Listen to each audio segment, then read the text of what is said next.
AmeriCorps math for slot conversions looks a little bit like this.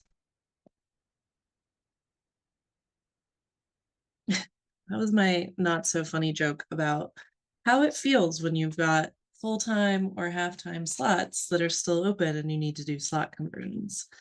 Because you may be getting really close and you're like, wow, we only have, let's say, 4 more positions. We've got 4 slots open.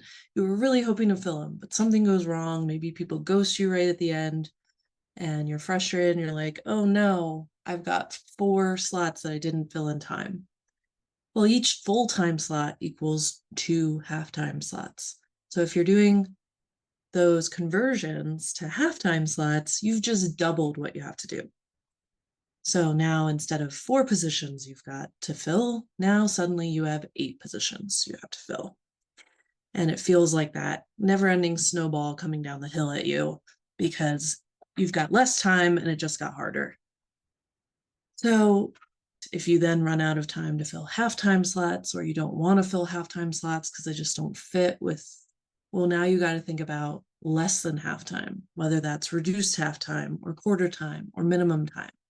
And the math gets a lot more complicated because by the logic of AmeriCorps math, 1 full-time position does not equal 4 quarter-time position. I'd love for anyone who knows the answer to this to tell me, why is that the case? Why does 1 full-time not equal 4 quarter-time? I'll tell you, this was a giant shock to me my first program year. I thought 4 quarter-time should equal 1 full-time, and I operated with that assumption. Yeah, but the math ain't mathin' in that world. So this goes back to this term MSY, member service year. So 1 full-time equals 1 MSY. But when we look at a quarter time, if you think about it from an hours standpoint, an hours for a quarter time is 450 hours. So it's not 400 hours, it's 450. Even 400 would be a little weird because we got 1,700 for the full time. I know I'm throwing a lot of numbers at you. Let me just give you a big number that's important to know. And I don't blame you if you don't know this. So this is why your math is wrong.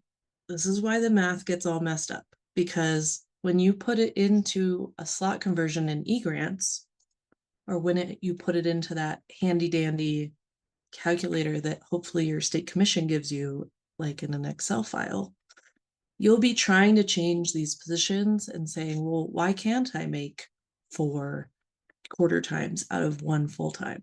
And the reason is that this number times 4 does not equal 1. So that's why it doesn't convert. Same thing with minimum times. It's another ugly number that's like 0.21427 something else.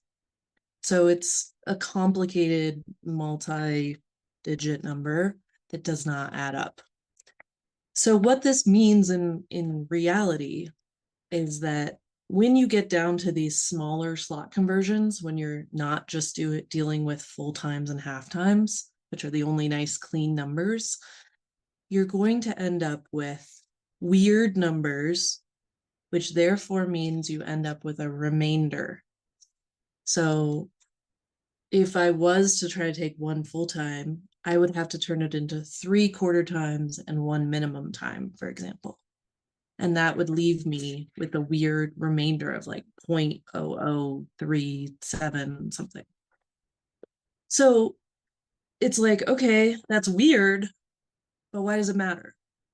Right? Is it just like another thing we just laugh off, like, aha, eGrants.